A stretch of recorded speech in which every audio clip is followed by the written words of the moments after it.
All right, let's dive into something that so many of us are dealing with, trying to buy a home when you've still got student loans hanging around. It's this huge goal that can feel like it's a decade away, but it might be a whole lot closer than you think. If you have ever had this thought, I need you to just stop right there. Because that single sentence, that one little belief, feels super responsible, right? But it's actually one of the biggest and most expensive myths out there. And I'm not kidding. This isn't a small thing. This mindset is quietly costing you thousands of dollars in home equity you could be building. And maybe even more important, it's costing you years of your life just waiting around. Okay, so to really get why this is such a big deal, we need to peek behind the curtain at how lenders actually think. It all comes down to their kind of secret math. And trust me, it is not what you'd expect. It all boils down to this one question. When a lender looks at your whole financial picture, what's the one thing they truly care about?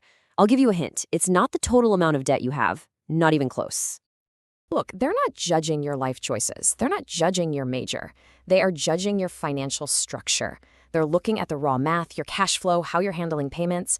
All they're really trying to figure out is, can you comfortably afford one more monthly payment? That's it. And that leads us to the single most important number in their entire playbook, your debt-to-income ratio. We call it DTI. It sounds technical, but it's a super simple idea. It's just the percentage of your monthly paycheck, before taxes, that's already claimed by debt payment. The formula couldn't be easier. You literally just add up all your monthly debt payments, student loans, car loan, credit card minimums, all of it, and you divide that number by your gross monthly income. That one number decides almost everything. So, what's the number you're aiming for? Well, this is it, 43%. For most lenders, this is the magic number. If you can get your DTI at or below 43%, all of a sudden, a whole lot of doors start to open for you. Okay, enough theory. Let's make this real. Let's talk about a real-world example of someone who made one little strategic shift that completely changed her financial life. So meet Sarah. She's doing pretty well, earning $70,000 a year, but she's got that familiar 25 grand in student loans. Every single month, $320 just disappears from her account. And because of that, she was totally convinced a house was, part of her 5-year plan. And then she had this huge aha moment. She realized it wasn't the fact that she had debt that was holding her back. It was the structure of that debt. It's how the numbers are organized that a lender actually cares about. So she started looking into refinancing her loans. And by finding a better rate, she managed to drop her monthly payment by $120. That's $120 of extra cash flow every single month, just like that. And this is where it all clicked. That one change, that $120 a month, was enough to nudge her DTI from 41% down to 39%. Now, 2 percentage points might not sound like a lot, but it was everything. It got her under that critical lending line. And the result was absolutely incredible. Within 6 months of making that one strategic move, she wasn't just daydreaming on Zillow. She was actually pre-approved for her very first home. So, feeling a little inspired by Sarah? You can actually run these exact same numbers for yourself in less than a minute. There's a free tool for this I'll tell you about. But first, let's quickly look at the options you've got.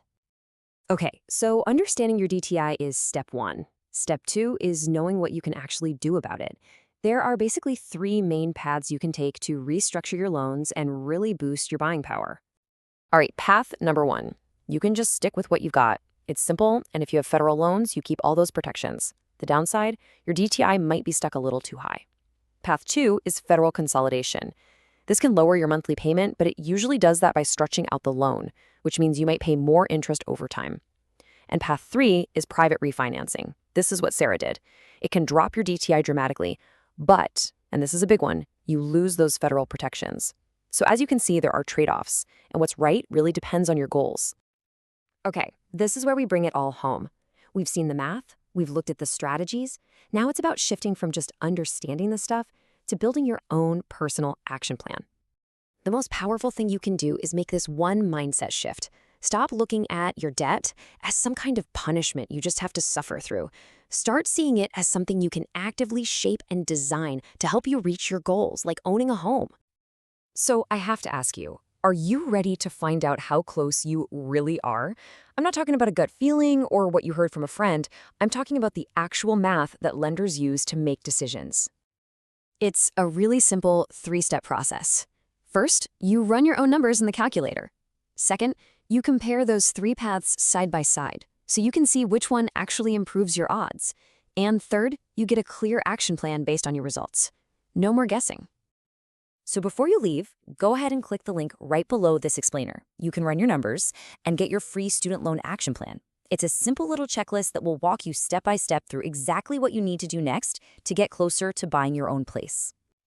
This explainer comes from the team at sevenfigurefasttrack.com, where we create tools to help you make smarter money moves.